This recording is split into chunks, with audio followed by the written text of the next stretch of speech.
Hi friends, welcome back to my channel. ఈ వీడియోలో ఏపీలో ఉచిత బస్సుల ప్రారంభం గురించి తాజా సమాచారం తెలుసుకుందాము. ఆంధ్రప్రదేశ్ రాష్ట్రంలో మహిళలకు ఉచిత బస్సు ప్రయాణ సౌకర్యాన్ని అయితే కొత్తగా కొలువుదీరే ప్రభుత్వము కల్పించనుంది. ఈ పథకాన్ని ఏ విధంగా అమలు చేయాలన్న అంశంపై రవాణా శాఖ అధికారులు ముమ్మరంగా కసరత్తులు ప్రారంభించారు. ఈ తరహా పథకం ఇప్పటికే పొరుగు రాష్ట్రమైన తెలంగాణలో అమలు చేస్తున్నారు. అయితే అక్కడ కొన్ని రకాల విమర్శలు వచ్చాయి. ఈ ఉచిత బస్సు ప్రయాణం వల్ల అనేక మంది ఆటో డ్రైవర్లకు ఉపాధి పోయిందంటూ రోడ్డెక్కారు. ఈ సంగతి మనకు తెలిసిందే. ఆందోళనలు చేశారు, ధర్నాలు కూడా చేశారు. ఇలాంటి విమర్శలు రాకుండా, ఎలాంటి వివాదం లేకుండా ఏపీలో ఈ పథకాన్ని అమలు చేసే అంశంపై ఏపీ రవాణా శాఖ అధికారులు దృష్టి సారించారు. దీనికి సంబంధించి ఏపీఎస్ఆర్టీసీ అధికారుల బృందం తెలంగాణ, కర్ణాటక రాష్ట్రాల్లో అమలవుతున్న విధానాలపై అధ్యయనం చేసింది. వీటిలో ఏది మన రాష్ట్రంలో అమలుకు వీలవుతుందనే అంశాన్ని పరిశీలించింది. ప్రాథమికంగా ఓ నివేదికను సిద్ధం చేశారు.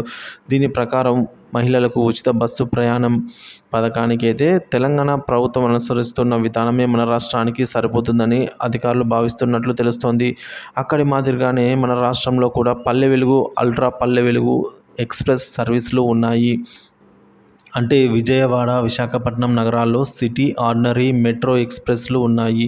కొత్త జిల్లాల పరిధిలో పరిమితి ఉంటుందా లేదా పాత ఉమ్మడి జిల్లాల్లో పరిధిలో ఉంటుందా అనేది, రాష్ట్రమంతా ఎక్కడైనా ప్రయాణానికి అవకాశం ఇస్తారా అనే పలు అంశాలు ప్రభుత్వం నిర్ణయంపై ఆధారపడి ఉంటాయి. తెలంగాణలో ఆర్టీసీ బస్సుల్లో ప్రయాణించే మహిళలకు 0 ఛార్జీ టికెట్ జారీ చేస్తారు. ఇలా జారీ చేసిన టికెట్లు అసలు ఛార్జీ ఎంతో లెక్కగట్టి వాటిని రియంబర్స్ చేసేలా ప్రభుత్వాన్ని ఆర్టీసీ కోరుతుంది. ఏపీలో ప్రస్తుతం ఆర్టీసీ టికెట్ రూపంలో నెలకు 500 కోట్లు వస్తున్నాయి. మహిళలకు ఉచిత బస్సు అమలు చేస్తే సుమారు 200 కోట్లు రాబడి తగ్గుతుందని అంచనా. మరోవైపు ఆర్టీసీ తన రాబడిలో నెలకు 125 కోట్లు ప్రభుత్వానికి ఇస్తోంది.